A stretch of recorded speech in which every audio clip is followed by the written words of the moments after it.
Member for Whitby, Oshawa. And good afternoon, Speaker.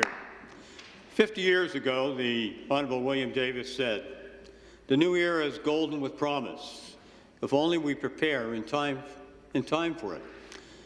And it's within that context I'm pleased on behalf of the Ontario Progressive Conservative Caucus to support Motion 23, declaring the week of April the 3rd to the 9th, 2017 as Colleges Week. Premier Davis was a member of the Ontario Legislature Speaker from 1959 to 1985. He was appointed Education Minister in 1962 and added the University Affairs portfolio 2 years later. Now, Speaker, under Premier Davis's guidance, Ontario's education system underwent major change, and among his wide-ranging accomplishments in education were the creation of the Ontario Institute for Studies in Education and the establishment of Ontario's widely respected community college system. Speaker, our province owes a great debt of gratitude to Premier Davis, and I feel that all comments about the success of our community college system should be prefaced with an acknowledgement of his many great contributions.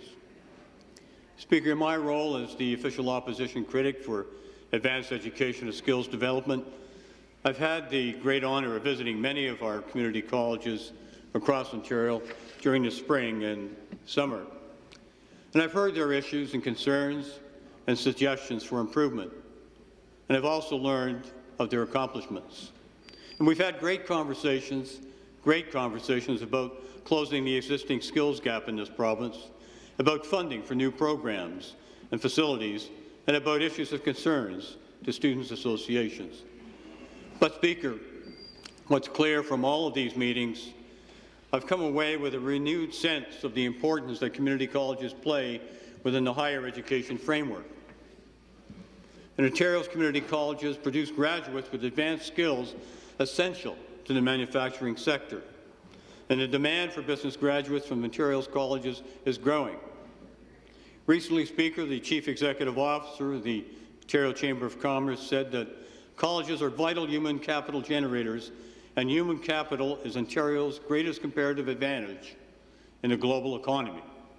The global economy, Speaker. He went on to say that Ontario, with its robust college system, is well placed to lead the world in career-focused post-secondary education. And the accomplishments of our colleges are many. And I would be remiss, Speaker, very remiss, if I didn't highlight some of them. Students from Fanshawe College worked with a digital marketing company to create a smartphone application that promotes tourism opportunities in rural Ontario. Conestoga College has officially launched a new research facility in Cambridge that will drive innovation, commercialization, productivity improvement, and competitiveness for Ontario's manufacturing sector. And, Speaker, I visited Sir Sanford Fleming College in Peterborough and its Kawartha Trades and Technology Centre. And it's an 87,000 square foot facility, Speaker, and it features smart wired classrooms, shops and labs, ensuring that students learn on the new equipment with the latest technology. Speaker, we continue to remain concerned about Ontario's skills gap, which is costing our economy $24.3 billion a year, and which means students are graduating without the skills needed for the jobs of today and tomorrow. Employers shouldn't have to search, Speaker, beyond Ontario's borders to find the right candidate for the job, and young people, Speaker, shouldn't struggle to find employment.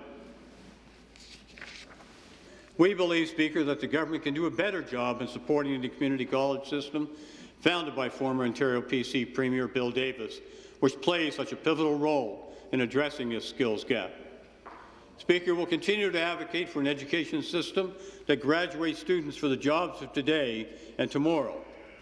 And, Speaker, let me conclude with the words of Premier Davis in his statement to the Legislature in June 1967.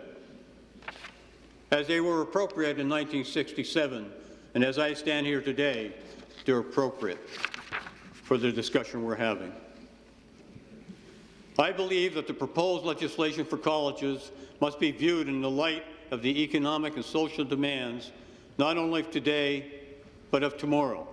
Speaker, not only of today, but of tomorrow. Words that still stand true today. Thank you, Speaker, for the opportunity to speak and support this motion. Thank you.